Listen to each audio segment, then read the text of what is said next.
Andũ arĩa mendagia kĩmwĩrĩ taũni-inĩ ya Eldoret kaunti-inĩ ya Uasin Gishu nĩ makaĩte kũrũmĩrĩra tharĩkĩra iria matũngagio marĩ wĩra-inĩ wao nĩ arĩa mendagĩria motungata mao. Andũ aya nĩ maikĩtie rĩtana kũrĩ honge cia ũgitĩri makĩenda kũgacĩrithĩrio ũgitĩri mĩkawa-inĩ na nyũmba cia toro, kuona ciĩko cia njũragano hamwe na gũtũngio bara nĩ ciongererekete na gĩkĩro kĩnene. Maya meyumĩrĩtie thutha wa mũirĩtu ũmwe ũrĩa ũrathiĩ na mbere na kwamũkĩra ũrigitani thibitarĩ-inĩ wa Moi Teaching and Referral gũthecwo na kahiũ nĩ mũndũrũme ũrĩa kũrerĩkana maraire nake magĩkenia. Alafu kidogo nikasikia mtu anapisha mlango, nikafungua mlango. Akaniambia tunaweza enda kazi, nikamwambia Kũringana na Jane, rĩrĩ ti rĩtwa rĩake, mũndũrũme ũcio nĩ amũhoire amuongerere ndagĩka nini cia gwĩkenia, ũndũ ũrĩa maiguithanĩirie na gwĩtĩkĩra kũrĩha ciringi 1,000 cia motungata, no thutha wa mũndũrũme ũcio gwĩtio mbeca ici nĩho acomorire kahiũ na kũmũtheca ngingo-inĩ. Akaniambia atanipa shilingi 1,000 kwa sababu yeye ni mtu mwenye anachukuanga muda mrefu. Nikamwambia sawa. Tukaendelea na kazi tulikuwa tunafanya. Tukamalizana. Sasa ile mimi niko tu kwa shughuli yangu kama kawaida, sinajua ni customer maybe anatoa pesa kunilipa ama kuna kitu kingine yenye anafanya, anafaa manguo. Mimi nilikuwa naangalia upande mwingine, shingo nilikuwa nimependua.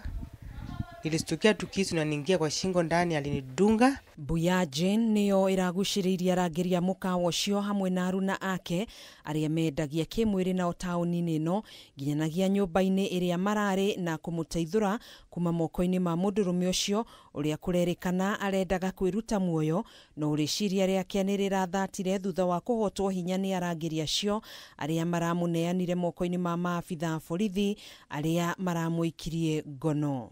Mimi kunyamaza, kuna watu walibisha mlango. Penye alisikia wampisha mlango aliruka kwa chooni.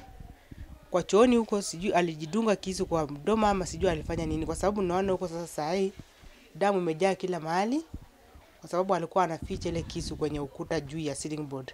Agĩkũmithia gĩko gĩkĩ, mũrũĩrĩri wa ihoto cia andũ arĩa mendagia kĩmwĩrĩ Anna Simiyu nĩaugĩte gĩko gĩkĩ gĩũkĩte thikũ 4 tu thutha wa mũirĩtu ũmwe wa kwĩyendia kĩmwĩrĩ atharĩkĩirwo na kũrũmwo nĩ mũndũrũme ũrĩa aheaga motungata thutha wake kũrega kũrĩhĩra motungata macio. Mimi mtu alikuja kwa room yangu, tunaongea kidogo tu hivi, hakanigeuka akaanza kuniuma.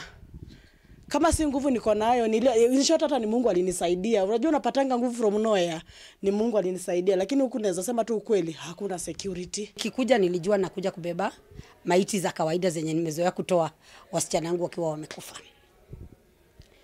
Na hii sio kisa ya kwanza hapa. Kwa hili jengo, hizi visa ni mingi sana.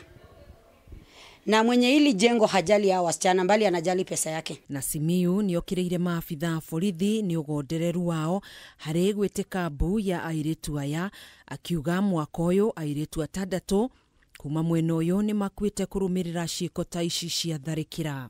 Cha pili kinachonishangaza na serikali yetu ya Uasin Gishu, tangu huyu msichana amedungwa kisu usubuhi, wamepelekewa mshukiwa, hawajakuja kufanya any investigation hapa kutaka kujua usalama ya hawa wasichana iko aje, kutaka kujua mwenye aliumia ako aje.